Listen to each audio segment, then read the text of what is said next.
Je voulais vous parler ce soir un titre pas très attrayant, parce que je veux rentrer plus dans les détails les jours suivants en fonction de l'évolution de la retraite. Mais la direction qu'on prend avec une retraite comme celle-ci, les moyens dont on a besoin et les obstacles qu'on va rencontrer. Pour revenir un peu à la définition, en tout cas pour moi, de la pratique méditative qui est différente de la psychothérapie. Une différence avec la psychothérapie, bon, il y en a plein, mais une différence qui est vraiment importante pour moi, c'est qu'on ne cherche pas seulement à rétablir la normale. En médecine et en psychologie, on a la définition de quelqu'un de raisonnablement adapté et heureux, et quand ça va moins bien, on cherche à revenir à un état normal. Et dans la perspective méditative, qui a évidemment été inspirée et façonnée par la philosophie bouddhiste, on a un idéal de plus que le bonheur ordinaire. C'est pas juste de rétablir euh, une normale, quelque chose de satisfaisant, c'est d'être encore plus heureux qu'on ne le serait normalement. Et c'est un bonheur qui, pour moi, ce qu'il a vraiment de particulier, c'est que c'est un bonheur qui est indépendant des circonstances. Donc, que ça aille mal dans notre vie ou que ça aille bien, c'est un bonheur qui nous permet d'être raisonnablement bien. C'est-à-dire de ne pas être submergé par ce qui nous arrive de difficile quand ça nous arrive, même si on en souffre, évidemment. Sinon, ce serait ce serait même pas souhaitable comme catégorie de bonheur. Mais une forme de résilience face à la souffrance psychique et en même temps une capacité à apprécier le bonheur qu'on a. Et ça date d'il y a longtemps, cette idée-là, parce que j'aime beaucoup la citation d'Épictète. Ce qui trouble les hommes, ce ne sont pas les choses, ce sont les jugements qu'ils portent sur les choses. Et c'est exactement la même idée en matière de méditation. Les circonstances ne sont pas le problème fondamental, c'est la relation qu'on a avec elles qui va vraiment nous rendre malheureux. Oui, il y a des moments difficiles, très difficiles, mais au final, c'est toujours comment on les vivra qui déterminera vraiment la durée et l'intensité de notre souffrance psychologique. Donc face aux difficultés, ça dessine une résilience, un sentiment durable de sécurité. On sait que même dans une tempête très difficile, oui, ce sera dur, mais ça va aller, parce qu'on a cette capacité à ne pas être submergé par ce qui nous arrive. La vague monte et on sait qu'elle va passer, qu'elle va redescendre. Ce qu'on évite, c'est ce qu'on a appelé dans le MBSR la réaction, la réactivité. La deuxième flèche, c'est notre réaction à l'émotion qui apparaît, et cette réaction va rallonger, aggraver la souffrance psychologique. C'est pas seulement un bonheur qui se manifeste face aux difficiles, c'est aussi une orientation particulière par rapport aux sources de plaisir.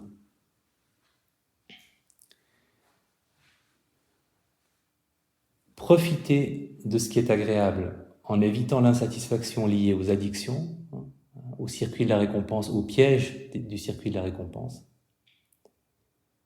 c'est-à-dire la dépendance, c'est-à-dire l'abus, et la perte terrible, graduelle de plaisir. Parce qu'il n'y a pas que... on pense toujours, quand on parle des addictions, de l'abus et de la dépendance. Mais la perte de plaisir de quelque chose qui nous en donnait avant, c'est moins grave, mais c'est quelque chose qu'on connaît probablement tous.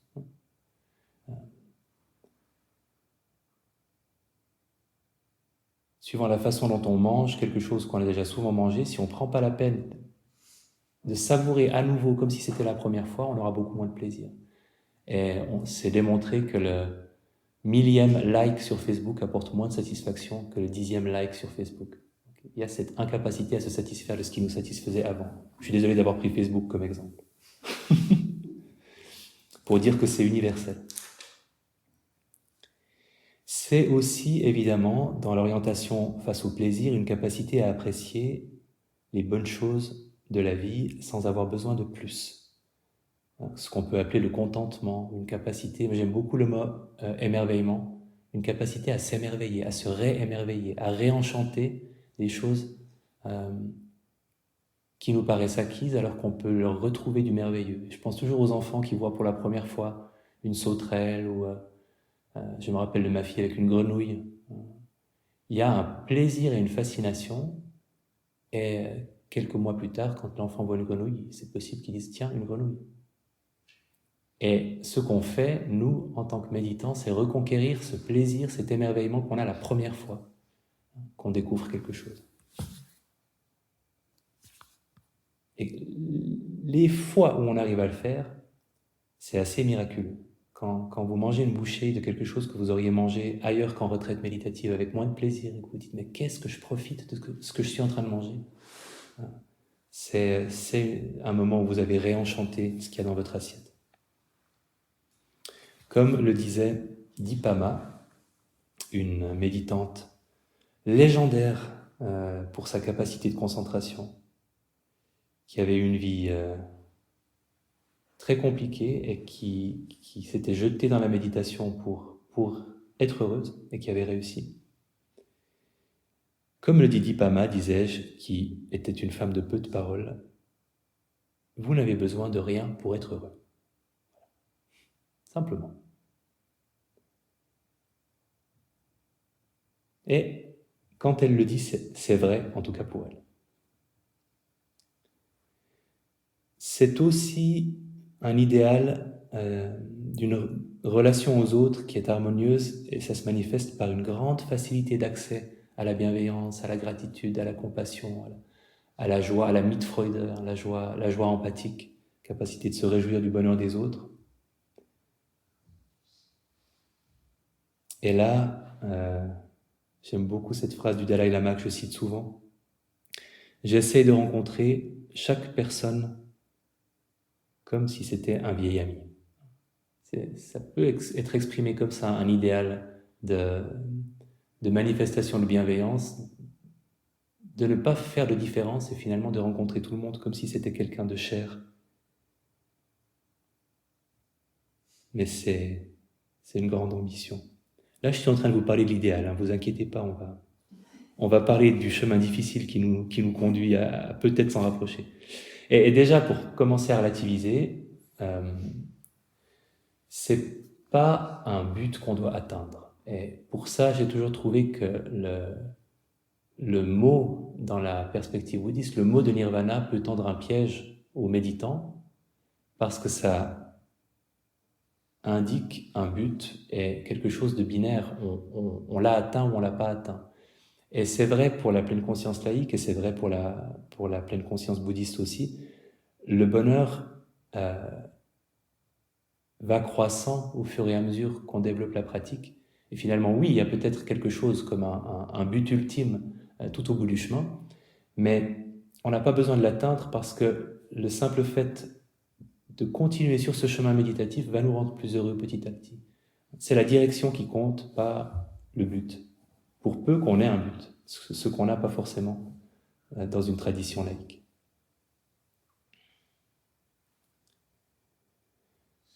Une idée que j'aime beaucoup aussi dans la tradition bouddhiste et qui sonne vraiment juste, intuitivement. Je peux pas vous expliquer pourquoi, mais je trouve elle correspond à quelque chose que je ressens.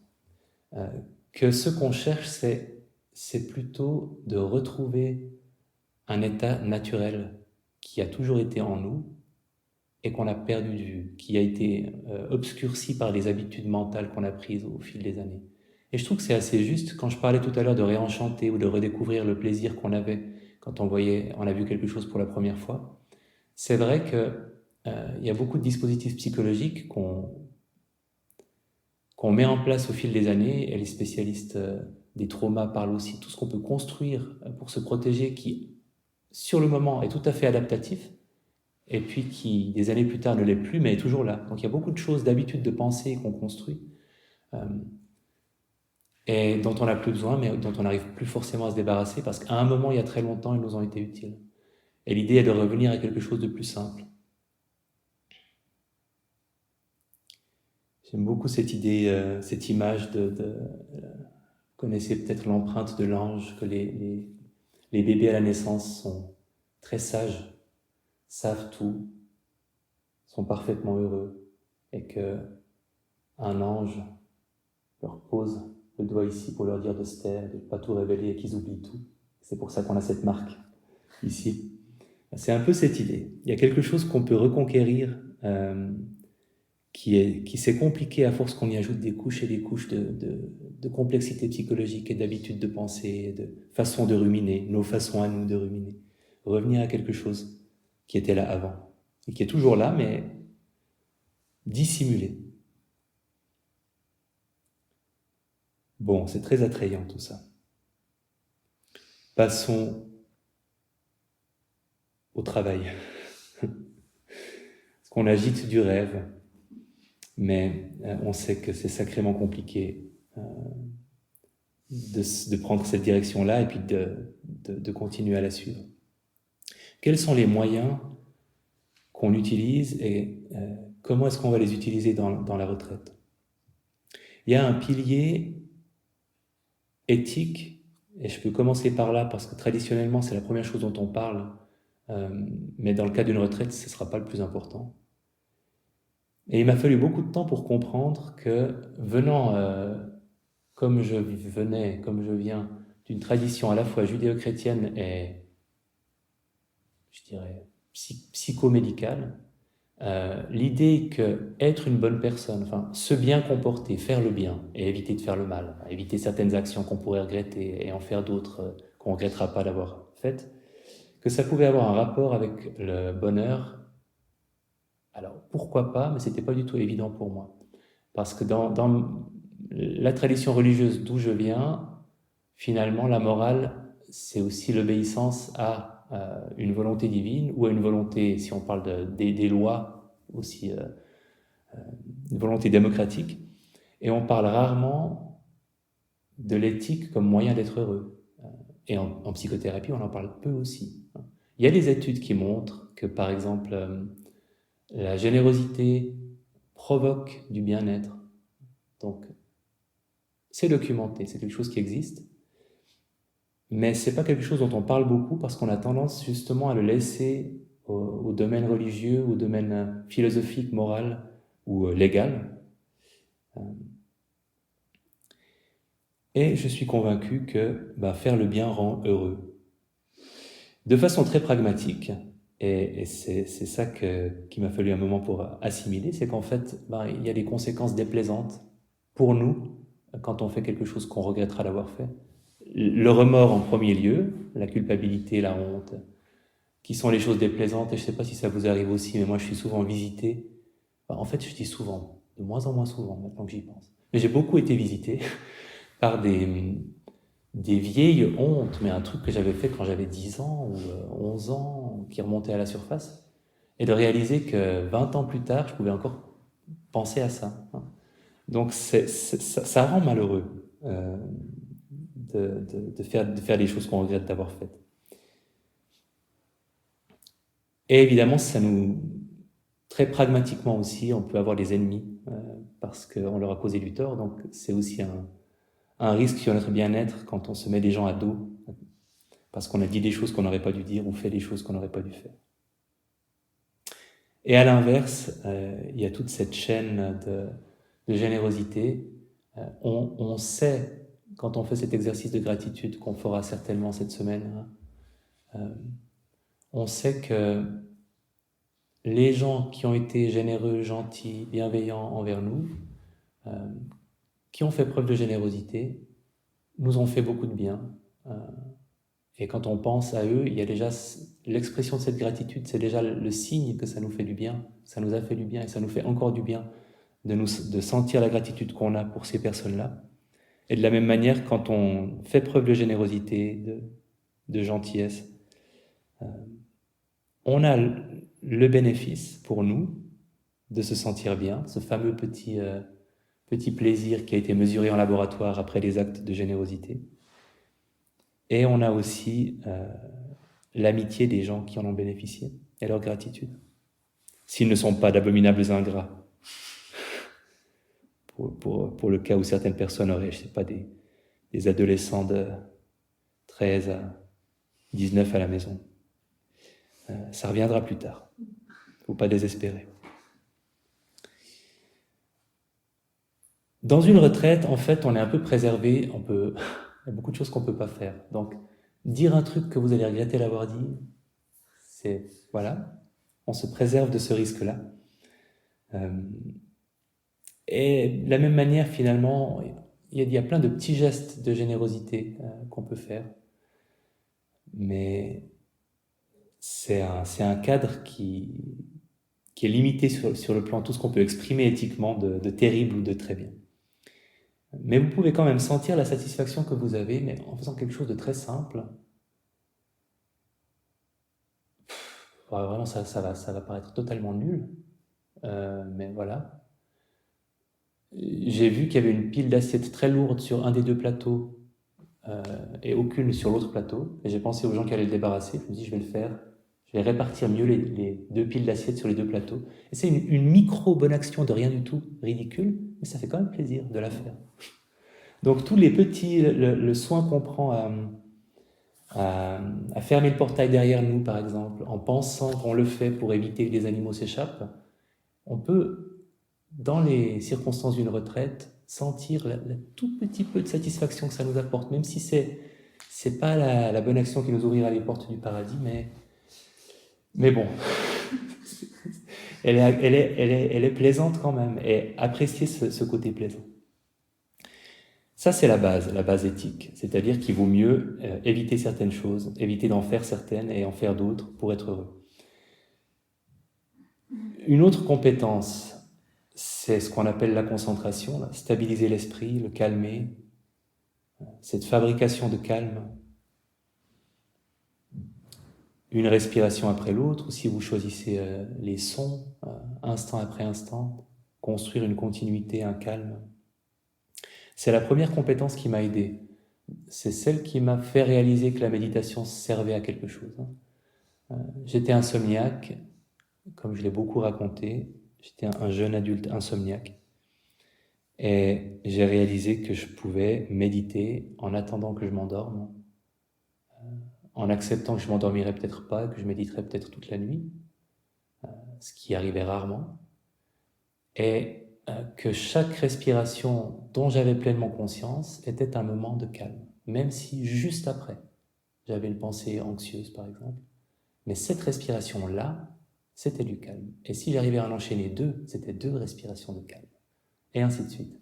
Et petit à petit, à ce petit jeu, j'ai réalisé que c'était possible de fabriquer, que les angoisses nocturnes que j'avais pouvaient être écartées par la concentration sur la respiration. Et c'est vraiment simple, ça n'implique pas un travail de pleine conscience de qu'est-ce que c'est que cette anxiété. J'en étais pas à ce stade-là. Juste penser à autre chose que ce qui ne me fait pas du bien dans mon lit, en attendant que je m'endorme. Et ça marche. Et en fait, il y a beaucoup de choses qu'on peut faire uniquement avec cette compétence-là, avec la concentration. Ça peut aussi être un plaisir. Je ne sais pas si ça vous est arrivé, sûrement. Par moments, on est vraiment bien dedans. On a une conscience assez continue de l'objet qu'on est en train d'observer.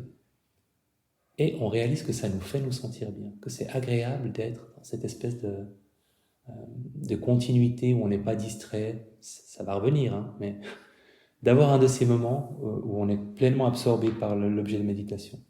Même bref. Alors évidemment, dans la retraite, ça s'exprime dans la marche et l'attention à la respiration. Et les distractions, quand on est dans une perspective de concentration, on ne s'y intéresse pas beaucoup, juste un petit peu.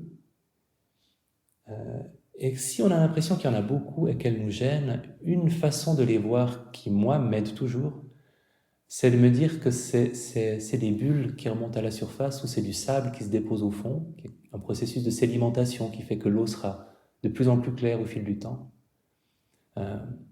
Et que On parle parfois dans les traditions méditatives de processus de purification avec les distractions qu'on observe et qu'on laisse apparaître et disparaître sans y réagir.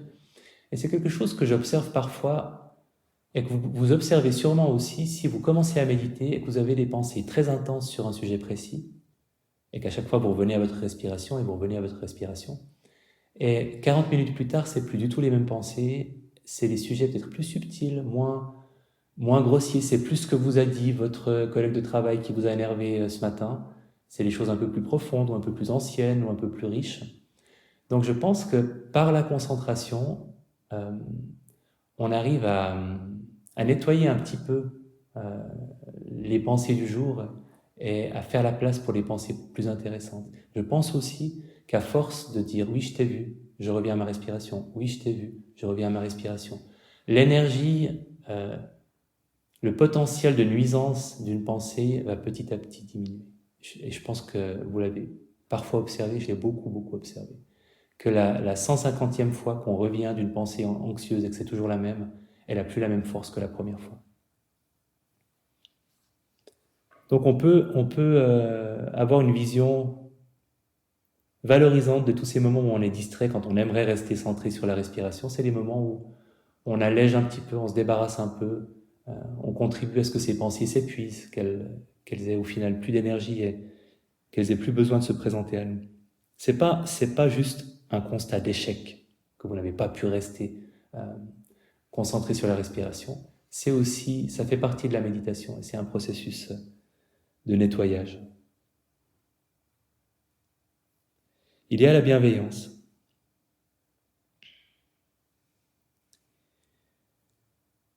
La bienveillance qu'on travaillera tout à l'heure.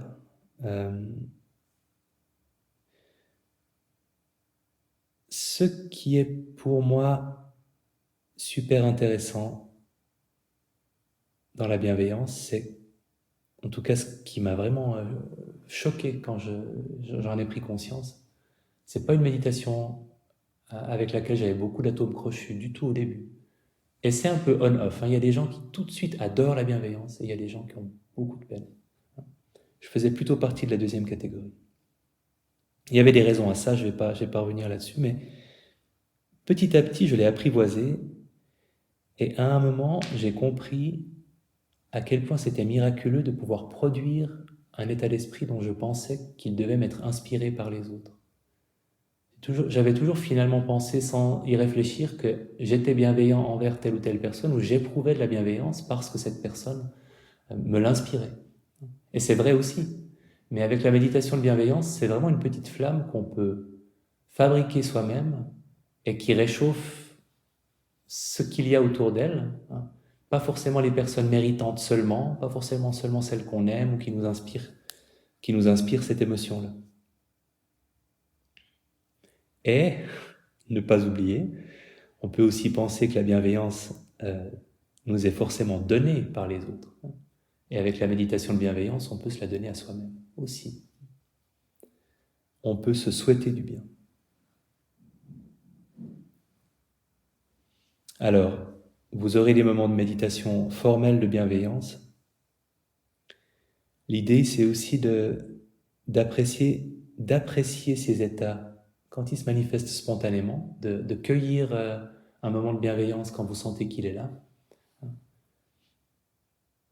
et d'en cultiver de petits. Pour vous donner deux moments qui nous sont offerts par le cadre de la part Dieu, parce que ça se savoure vraiment comme, bon, je bois plus d'alcool, mais comme un bon vin. Une petite bouffée, une petite bouchée de bienveillance ou de compassion ou de joie empathique. La chienne qui nous aboie dessus. Vous avez sûrement senti le même changement en vous, parce que quand vous êtes arrivé, c'était ce chien peut-être énervant, peut-être agressif qui aboie. Et puis quand Patrick nous a dit qu'elle avait été maltraitée et puis qu'elle se méfiait des gens, tout à coup, le jugement s'atténue et la compassion démarre. Et ça change complètement la façon dont on va réagir. Et c'est aussi là qu'on voit Je suis une petite nature. C'est là qu'on voit la force de ces états d'esprit-là, c'est que ça peut complètement changer notre relation à un événement. Un chien qui aboie, maintenant elle a continué, aujourd'hui moins, depuis la deuxième moitié de la journée, moins. Ce matin elle aboyait encore quand je passais, et je ne me sens absolument pas agressé. Je me dis, mais la pauvre, mais oui, non, mais je sais, tu te méfies un peu. Et ce que je ressens, c'est exclusivement de la compassion. C'est une pauvre, elle a peur de moi. Donc on peut imaginer, si on fait plus de place pour ces états d'esprit-là, ce que ça peut changer aussi dans notre vie, parce qu'on a beaucoup de chiens qui aboient parce qu'ils ont été maltraités dans nos vies. Beaucoup, beaucoup, beaucoup. Et parfois, on réagit plus au fait qu'ils aboient qu'au fait qu'ils aient été maltraités, souvent parce qu'on ne sait pas et parce que la compassion n'est pas accessible. Mais qu'est-ce qui se passerait pour nous si elle l'était, si à chaque fois que quelqu'un était agressif, on pouvait sentir aussi la souffrance derrière et réagir aussi à ça. Ça ne veut pas dire ne pas se défendre, mais, mais, euh, mais peut-être que ça laisserait moins de place à la colère dans nos échanges. Joie empathique. J'ai vu le petit chat qui s'appelle Kung Fu, parce qu'il est fou. Et je l'ai vu qui s'agrippait, je pense, à la queue de sa maman, qui l'embêtait et qui avait l'air d'adorer ça.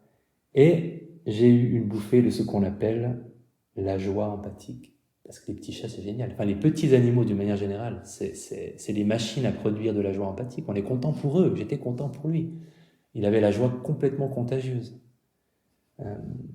Donc, je vous encourage, évidemment, on va cultiver cet état d'esprit-là, mais aussi apprécier, et les animaux sont pas mal pour ça, les gens aussi, hein, mais vous avez presque plus d'interaction avec les animaux qu'avec les gens, à certains moments de vos journées.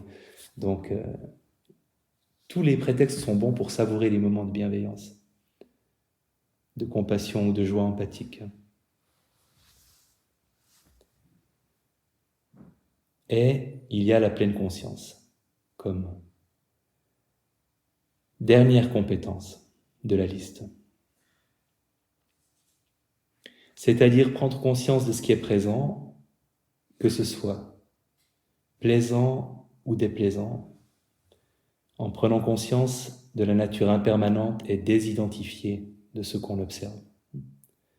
Donc on en reparlera, mais l'impermanence, c'est ce qui s'exprime par la phrase « ça aussi, ça va passer ». Tout ce qui nous arrive va changer d'abord et passer ensuite. Et on observe ce qui est présent de façon à percevoir l'impermanence de ce qui est présent. La pleine conscience, c'est observer dans l'instant présent, et c'est observer en reconnaissant ces caractéristiques-là. En tout cas, c'est comme ça qu'elle fonctionne le mieux, en reconnaissant l'impermanence, en reconnaissant que l'émotion qui est présente maintenant, elle est déjà en train de changer, donc elle va passer. Et en s'en désidentifiant, là, c'est la phrase « il y a de l'anxiété ici, mais je ne suis pas anxieux », qui je trouve résume le mieux ce qu'on fait. C'est tout à coup on se dit « ah tiens, il y a de l'anxiété ». Mais moi, je ne suis pas anxieux, c'est juste qu'il y a de l'anxiété. Et je peux l'observer. Ce qui est présent dans mon attention n'est pas qui je suis et ne fait pas partie de moi. Non plus. Bon, toute la retraite est prétexte à ça. Tout ce qui vous arrive, face à une distraction quand vous méditez, quand on pratiquera des moments d'attention ouverte ensemble, évidemment, on ne fait que ça, dans ces moments-là, d'observer ce qui apparaît puis change et qui n'est pas qui nous sommes. Et c'est le travail le plus compliqué. C'est pour ça que je l'ai placé à la fin, la pleine conscience. Parce que c'est cette compétence-là dont on a le plus besoin quand on rencontre une difficulté. Par exemple, dans le cadre d'une retraite, petite liste, désolé si elle est démoralisante, de ce que vous rencontrerez peut-être. Somnolence. Vous pouvez compter combien vous en avez déjà rencontré. On est quoi? On est au deuxième jour? Premier jour vraiment, premier jour et demi. Somnolence. agitation, ennui, impatience, envie de quelque chose qui n'est pas là, frustration, doute sur vos compétences méditatives, doute sur la façon dont vous faites les choses, autodénigrement, tristesse, confusion, anxiété, colère, honte, culpabilité.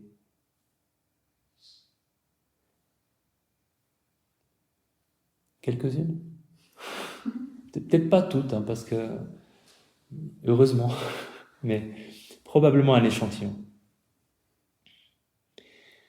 Alors, on reviendra sur le détail de ces, peut-être aussi dans les questions que vous poserez par post-it ou en entretien, sur comment on aborde ces différents visiteurs-là. Mais le grand principe, c'est que finalement, ils ne vont vraiment nous poser problème que quand on ne les remarque pas, ou quand on n'en fait pas un objet de pleine conscience. Typiquement, parce qu'on est dans l'illusion qu'ils sont objectifs et importants. Pour vous donner l'exemple qui pour moi est le plus évident, mais c'est la même chose pour tous, si vous avez de l'impatience et que le dialogue intérieur, c'est le problème, c'est que c'est trop long, là, c'est que l'impatience fait partie de vous puisqu'elle parle à votre place, puisqu'elle vous fait dire ce qui est vrai de sa perspective d'émotion. L'impatience vous dit objectivement, il y a des méditations acceptablement longues, il y a des méditations trop longues, celle-ci, elle est complètement, et ça c'est scientifique, dans la catégorie beaucoup trop longue. Et c'est pour ça que tu te sens pas bien, et c'est pour ça qu'il faudrait que tu te lèves et que tu sortes en fait. Objectivement, c'est scientifique, c'est mesuré, c'est trop long.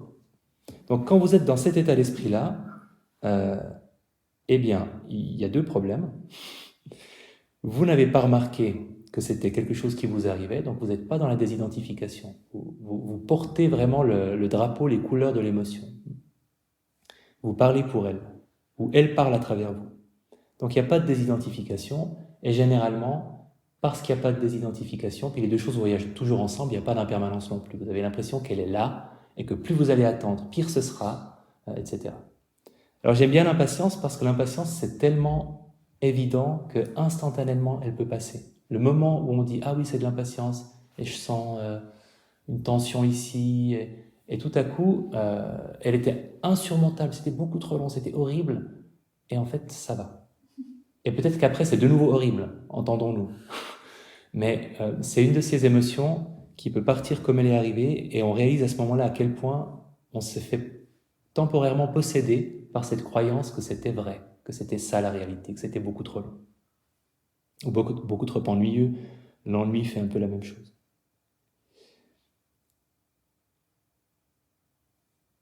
Et c'est un travail, c'est le travail de toute une vie.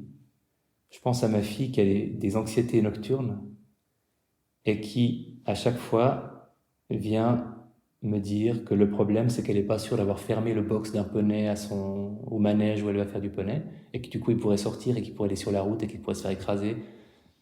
Et puis, le lendemain, ce sera peut-être qu'elle a peur d'avoir écrasé un insecte en posant son verre à côté de son lit où elle aime beaucoup les animaux. Et à chaque fois, je lui signale, et ça, c'est quoi?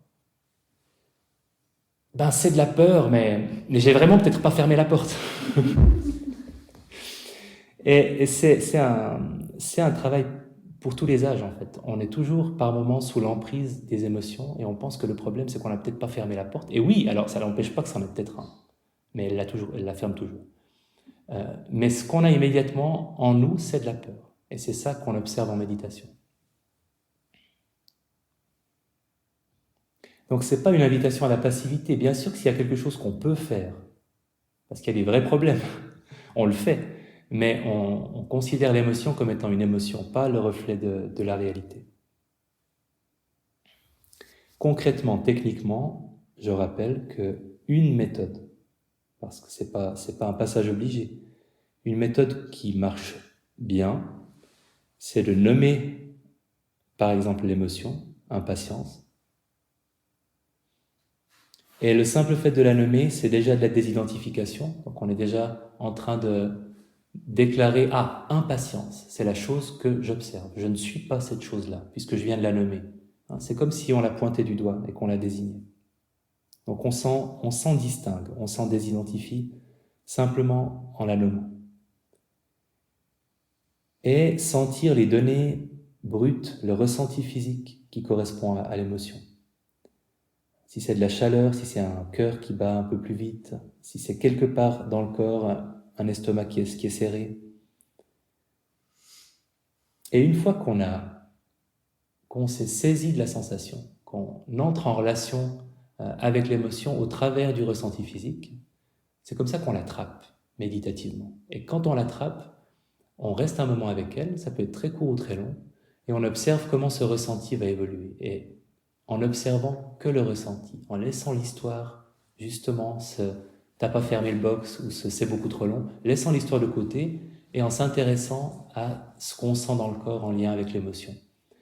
Et quand on le fait, on réalise que ça change. C'est pas toujours la même sensation, elle n'a pas toujours la même intensité, le ressenti émotionnel reste pas toujours le même. Et quand on réalise que ça change, on réalise aussi, on prend aussi conscience que ça va passer. Parce que ce qui change va passer. Et souvent, on peut le sentir passer.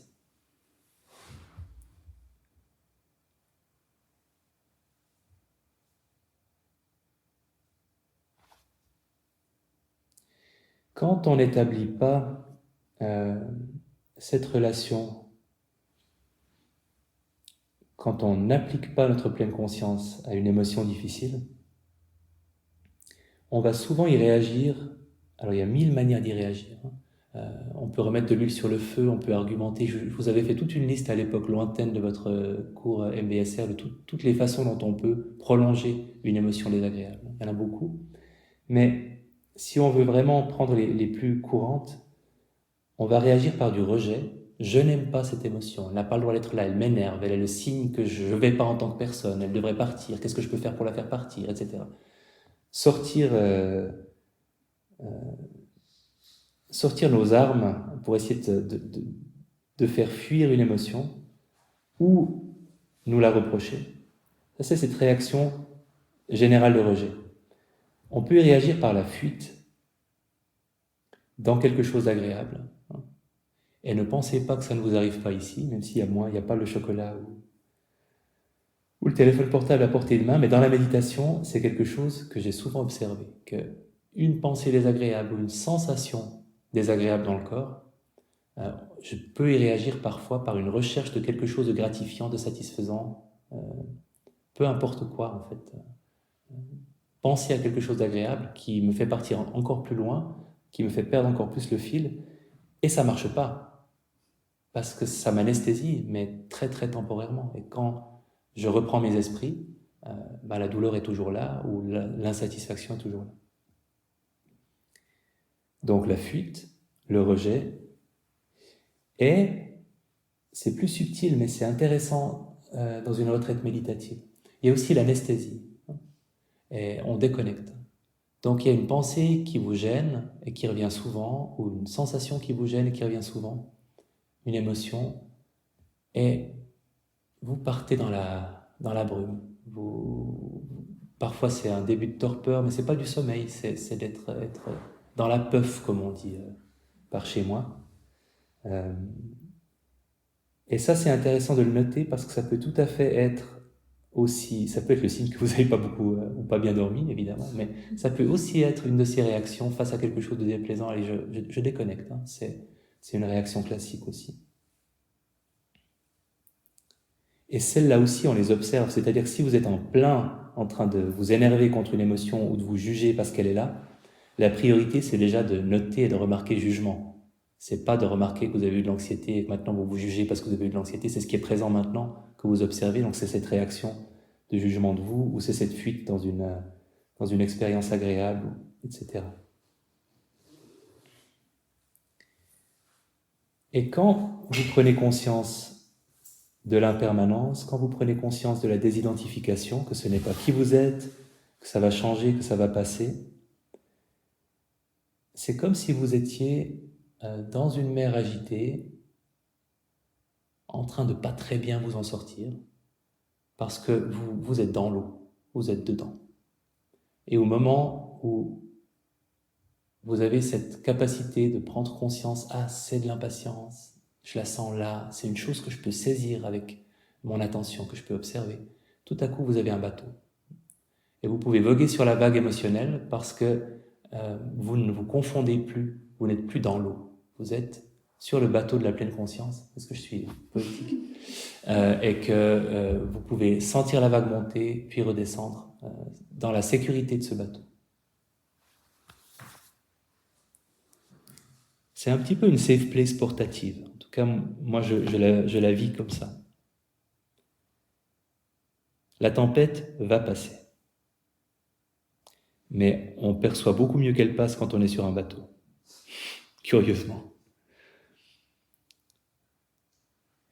Évidemment, ce que vous réaliserez peut-être, c'est que parce que ce que vous observez n'est pas qui vous êtes, et parce que ce que vous observez est impermanent, ce qui l'observe est peut-être un petit peu plus qui vous êtes et un petit peu plus permanent aussi. Donc ça révèle qu'il y a un quelque chose en vous, peu importe le nom qu'on lui donne, une présence observatrice, une faculté à observer, qui est toujours disponible, qui est toujours là, qui fait clairement partie de vous parce qu'elle n'est jamais pas là, à part quand on dort, et qui ne change pas.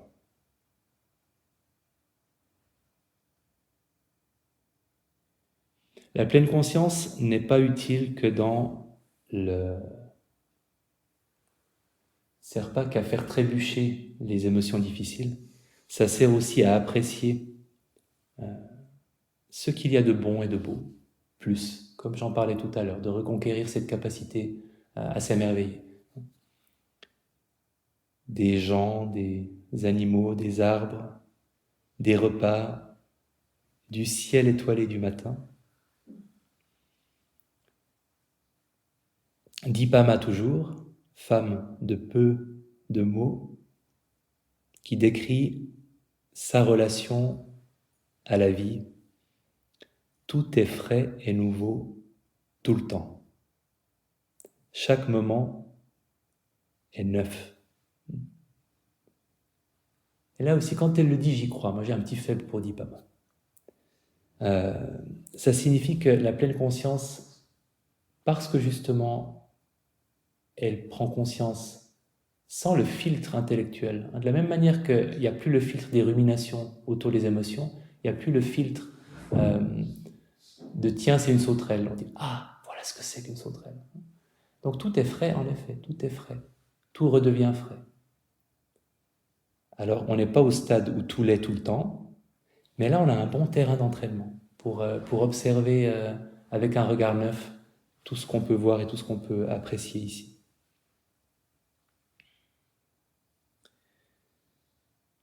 Une causerie du samedi ne serait pas complète sans ma citation de Mae Chi Kyu, que je prononce toujours à mon avis aussi faux, mais avec de plus en plus d'assurance. Elle s'appelle Mae Chi Kyu. Probablement que non. Une nonne thaïlandaise, reconnue comme très accomplie dans sa pratique méditative, qui décrit ce que c'est pour elle que sa vie, que ce qu'elle vit. Absolument tout est reconnu. Le corps, le ressenti émotionnel, la mémoire, la pensée, la conscience, les sons, les images, les odeurs, les goûts, les sensations et les émotions, la colère, l'avidité, la confusion. Tous sont reconnus. Je les reconnais tous tels qu'ils existent, à leur état naturel. Mais quelle que soit l'intensité de mon exposition à leur présence, Je suis incapable de détecter même un instant durant lequel ils auraient quelque pouvoir que ce soit sur mon cœur. Ils apparaissent, ils disparaissent. Ils sont constamment changeants. Mais la présence qui les reconnaît, elle, ne change pas un seul instant. Constante, elle n'est jamais née, jamais morte. Ce qu'elle décrit, c'est exactement ce qu'on pourrait appeler un idéal de pleine conscience. Elle les reconnaît tous tels qu'ils existent à leur état naturel, donc il n'y a pas ce filtre des ruminations, les habitudes. La colère, c'est de la colère, elle la voit comme étant de la colère, elle la perçoit comme ça. Et même si elle est intense, elle n'a pas d'impact sur elle parce que elle peut observer que ça va apparaître puis disparaître. Plus facilement, probablement, et plus rapidement que les débutants que nous sommes. Et cette même intuition que si tout ce qu'on observe est changeant et n'est pas qui nous sommes, peut-être que cette présence observatrice, c'est particulièrement proche de qui nous sommes vraiment. Et c'est quelque chose qui, du coup, ne change pas. C'est difficile d'imaginer qu'on puisse observer quelque chose, qu'on puisse observer que tout est changeant à partir d'une capacité qui serait changeante aussi. Il faut bien qu'il y ait quelque chose de stable dans cette histoire, en tout cas dans ma compréhension limitée des choses. J'ai l'impression que la pleine conscience, elle est toujours là, mais qu'on la perd souvent, on perd souvent le contact avec elle.